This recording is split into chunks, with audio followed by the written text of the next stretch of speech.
День, добро пожаловать ко мне на кухню. Сегодня я пеку рождественское новогоднее полено, или, попросту говоря, рулет, покрытый шоколадным ганашем. Начинаю с самого рулета. Для этого беру следующие ингредиенты. Это яйца комнатной температуры, сахар мелкого помола, мука обязательно просеянная, соль.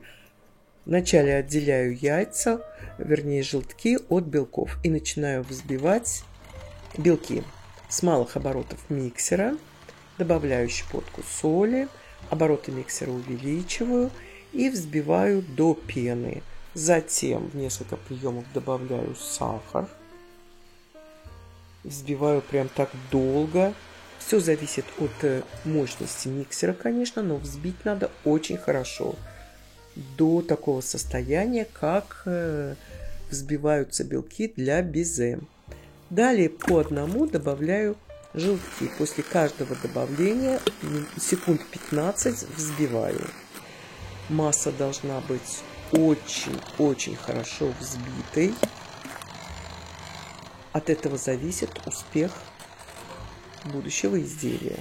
С венчика масса должна стекать такой густой лентой и оставаться рисунок на несколько секунд. Далее в два этапа добавляю муку, еще раз ее просеиваю над взбитыми яйцами. И после каждого добавления аккуратно силиконовой лопаткой вмешиваю складывающими движениями муку в яйца взбитые. Вот так. И еще раз. И уже теперь нужно очень хорошо все вмешать, чтобы не было никаких непромесов. Духовка у меня уже разогрета до 180 градусов. И подготовлен противень, застелен пекарской бумагой. Далее раскладываю тесто на противне. Вот так вот растягиваю его при помощи шпателя. Аккуратно, стараясь добиваться гладкой поверхности, чтобы было разделено тесто равномерно. Духовка разогрета вверх-вниз. Отправляю немедленно тесто отправляю на выпекание. Второй уровень из 4 возможных. У меня выпекается бисквит 10 минут. Но вы ориентируйтесь по своим духовкам. Тут же перекладываю готовый бисквит на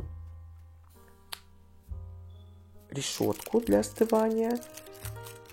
Делаю тест обязательно на его готовность при помощи шпажки.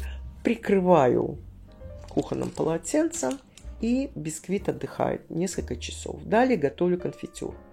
Беру вишню, у меня замороженная, сахар и апельсиновый сок. Все это отправляю в сотейник и ставлю на разогрев.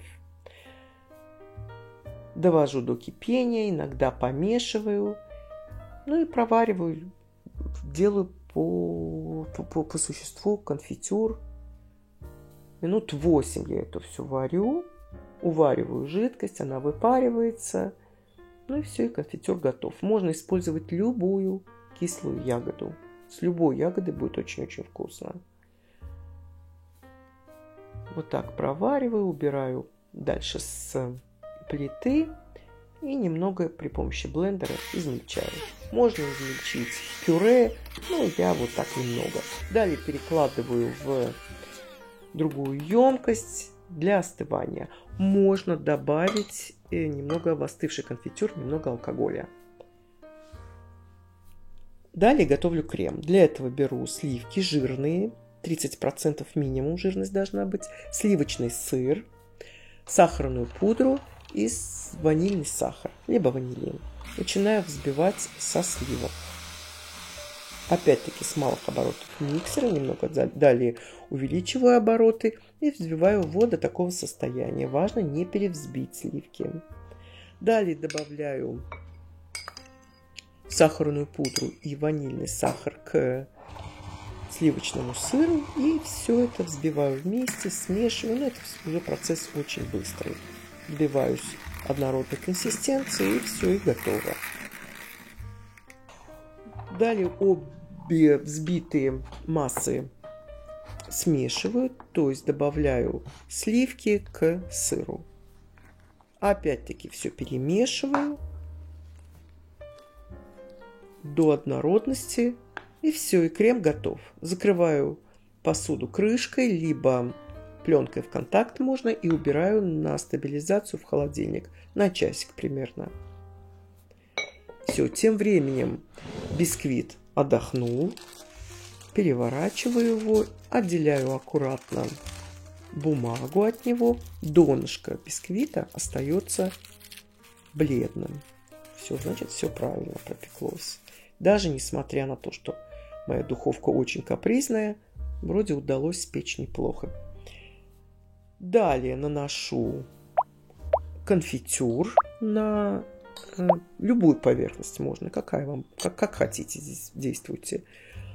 Наношу, распределяю все и сверху наношу крем. И опять-таки распределяю аккуратно по всей поверхности бисквита при помощи шпателя. Все пропорции, все ингредиенты будут указаны, как всегда, внизу под видео. И при помощи пекарской бумаги либо полотенца сворачиваю в рулет. Немного придавливаю, но не сильно ужимать надо. Далее упаковываю в бумагу рулет и еще в пленку и отправляю в холодильник. У меня провел рулет в холодильнике ночь. Часа 2 достаточно будет ему провести. Далее готовлю ганаш. Для этого беру опять-таки жирные сливки, черный шоколад, разламываю на кусочки его и мед. От общего количества сливок немного отливаю в сотейник, добавляю мед и подогреваю это все. Не надо доводить до кипения, до такой горячего состояния. Достаточно довести и заливаю шоколад этими медовыми сливками, размешиваю. Аккуратно все очень действую. Вот до такого состояния должно. Гладкая такая масса должна быть. И далее вмешиваю, добавляю в шоколад оставшиеся холодные уже сливки. Все перемешиваю, закрываю крышкой и опять в холодильник. Либо пленкой в контакт можно. В холодильнике часа 2-3 должен ганаш стабилизироваться. Далее его взбиваю. Тоже важно очень не перевзбить. Взбить до густого состояния, но не до масла. Вот в таком виде должен быть ганаш. Распаковываю рулет, переношу его в контейнер, либо на блюдо, в котором он будет подаваться. И наношу ганаш на рулет. Покрываю его ганашем. Я приготовила немного больше ганаша, я его использую для другого изделия, но внизу будет указано точное количество для рулета. Здесь не нужно уже добиваться особой аккуратности. Здесь уже будет имитация коры, ствола дерева. Надо покрыть везде толстым слоем ганаша. Далее еще и вилкой наношу узор. Вот так. И прикрываю крышкой, закрываю крышкой и отправляю в холодильник. В холодильнике желательно ему провести еще часа 2. У меня было совсем мало, с полчаса. Дальше декорирую веточками розмарина, вишни замороженной и сахарной пудрой. И все, и можно нарезать и наслаждаться. Желательно перед употреблением, конечно, убрать розмарин. Вот так выглядит это. Очень-очень вкусно. Приготовьте обязательно. А на этом у меня все. Спасибо, что были с нами. Если вам понравилось видео, как всегда, попрошу вас поддержать нас пальчиком вверх и подпиской на канал. Всем приятной предновогодней, предпраздничной суеты. До новых встреч. Пока.